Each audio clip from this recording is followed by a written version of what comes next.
اسلام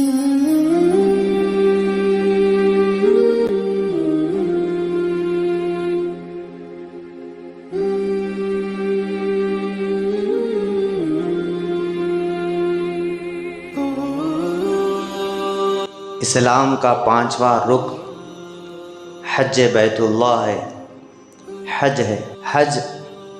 یہ ارکان اسلام میں سے ایک رکن ہے۔ جو بندہ اس کی استطاعت رکھتا ہے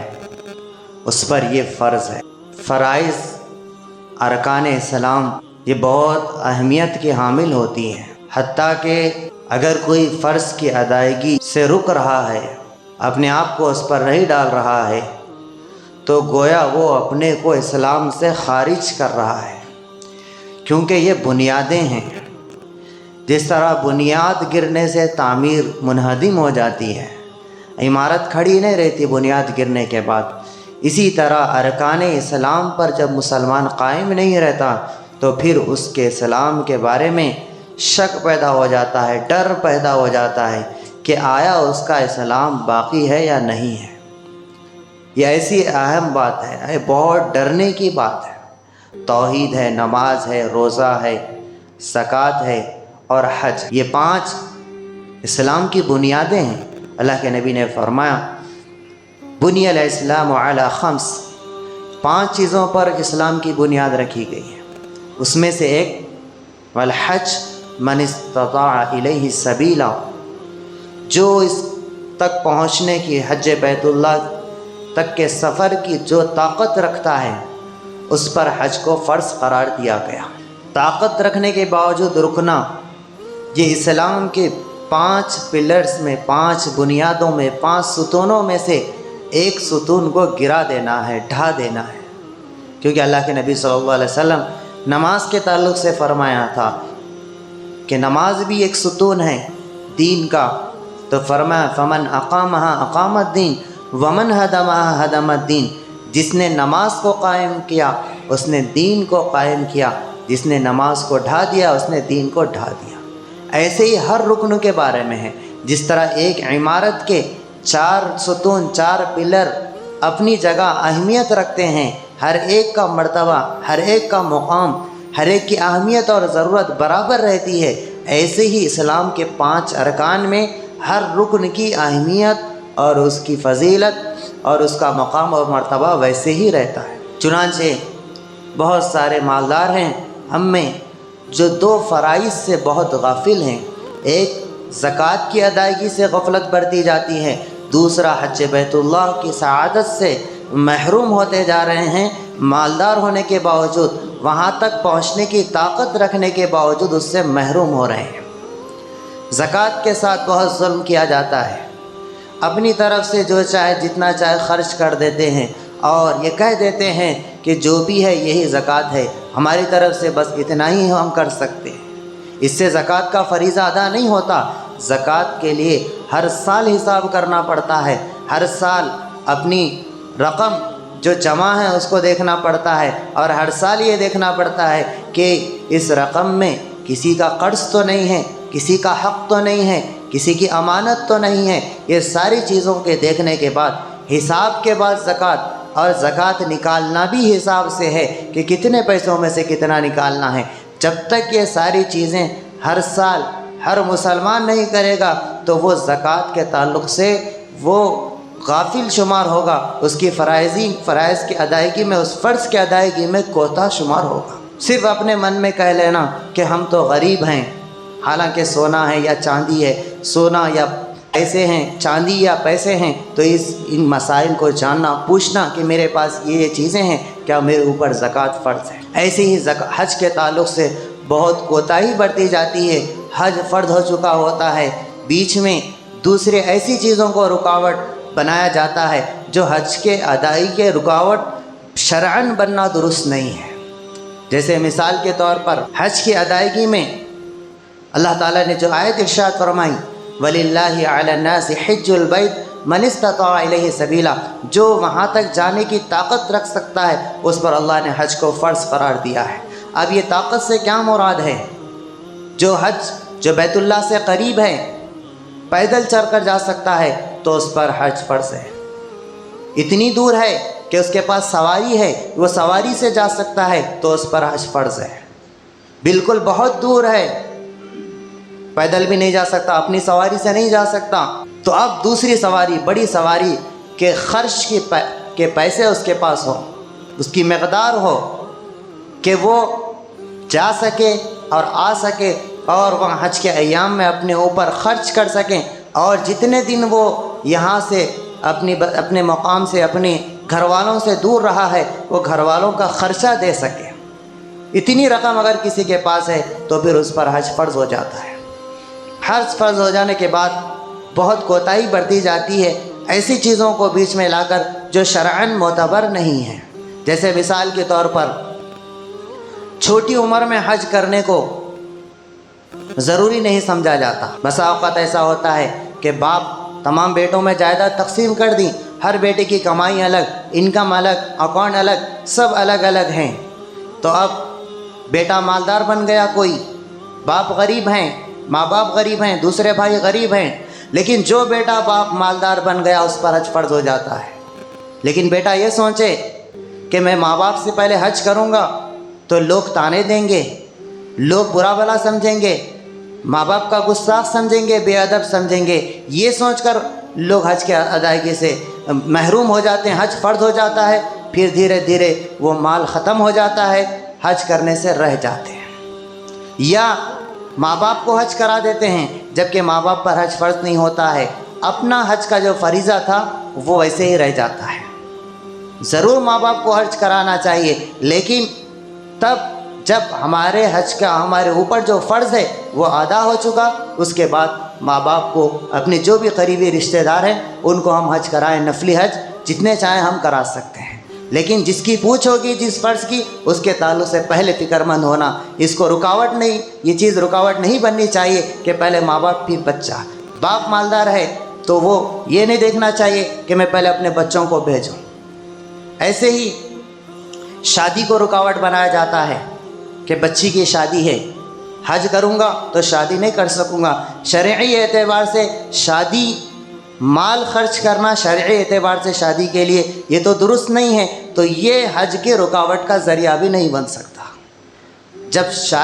شادی کو شریعت نے سادگی میں رکھا ہے، سادہ انداز سے کرنے کا حکم دیا ہے، تو پھر مال کو شادی کے عنوان پر روکنا اور حج کی فرض کی ادائیگی سے رکنا، اس کا اعتبار نہیں ہے۔ اور یہ سوچ کر کہ میں مال خرچ کر دوں گا، حج ادا کر دوں گا تو میرے پاس پیسے نہیں رہیں گے، گھر کیسے بناؤں گا، شادیاں کیسے کروں گا، تو اللہ کے نبی صلی اللہ علیہ وسلم نے فرمایا تابعوا بین الحج والعمرہ فإنہما ینفیان الفقر والذنوب۔ دیکھو راہ خدا میں جو مال خرچ کر رہے ہو حج کی ادائیگی میں، اس سے فقر کا اندیشہ مت کرو، یہ حج کی ادائیگی تمہارے مال کو بڑھانے کا ذریعہ ہے، تمہاری تنگ دستی کو دور کرنے کا ذریعہ ہے، اور تمہارے گناہوں کی معافی کا ذریعہ ہے۔ آدمی مال خرچ کرتا ہے تو یہ سوچتا ہے کہ یہ مال میرا جا رہا ہے پھر واپس نہیں آئے گا، حالانکہ ایسا نہیں ہے۔ اللہ تعالیٰ مال خرچ کرنے کا جو بدل ہے آخرت میں دیتے ہی ہیں، دنیا میں بھی اس کا بدل مال کی شکل میں ادا کرتے ہیں، بشرطے کہ یقین کی ضرورت ہو، اللہ پر اعتماد اور بھروسے کی ضرورت ہو۔ تو یہ چیز رکاوٹ نہیں بن سکتی کہ گھر میں شادی ہے یا گھر بننا ہے، یہ حج کی فرض کی ادائیگی سے یہ رکاوٹ نہیں بن سکتی۔ اور ایک بات یہ ہے کہ چھوٹی عمر میں حج ابھی ضرورت نہیں ہے، اس کو یہ سمجھا جا رہا ہے کہ یہ عمل بڑھاپے کا ہے، یہ عمل بڑھاپے کا نہیں ہے، اس میں مشقت ہوتی ہے، اس میں مجاہدہ ہوتا ہے، لمبا سفر ہے، عرفہ کا وقوف ہے، مزدلفہ کا سفر ہے، مینا کا سفر ہے، اس میں بہت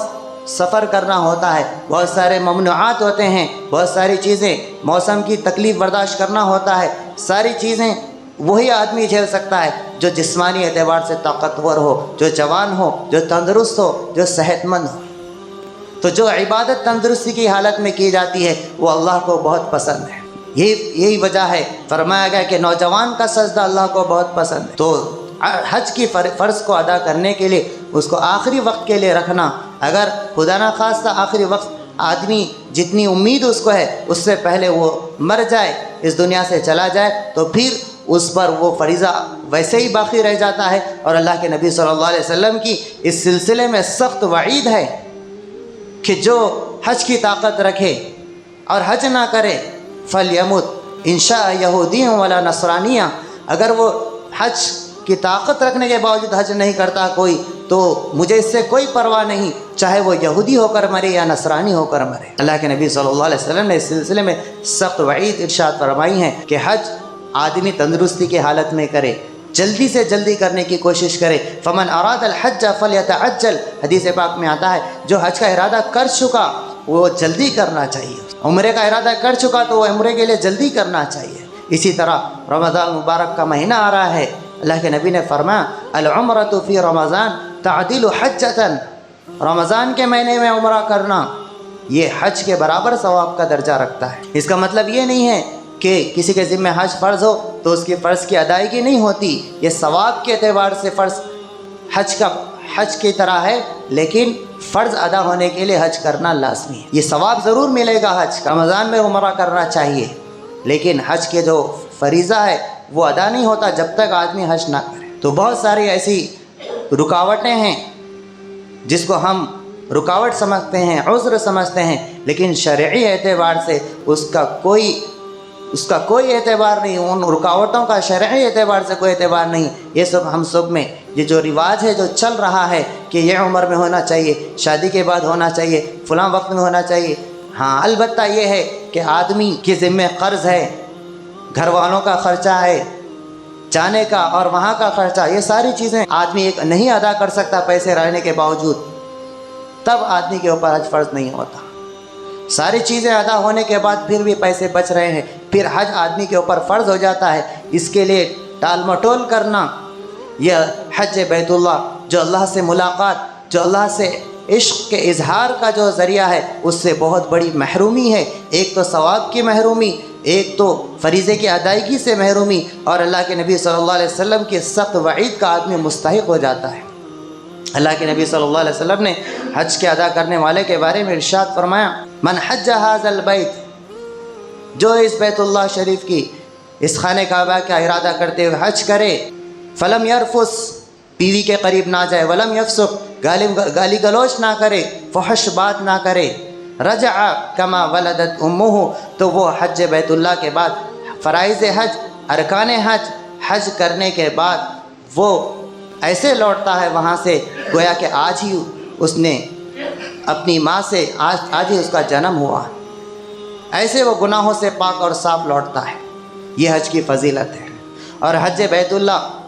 کا ارادہ کرنا اور روضہ اقدس صلی اللہ علیہ وسلم کی زیارت کا شوق رکھنا، یہ ہر مسلمان کا شوق، ہر مسلمان کی تمنا ہونی چاہیے کہ حج بیت اللہ، یہ ہر نبی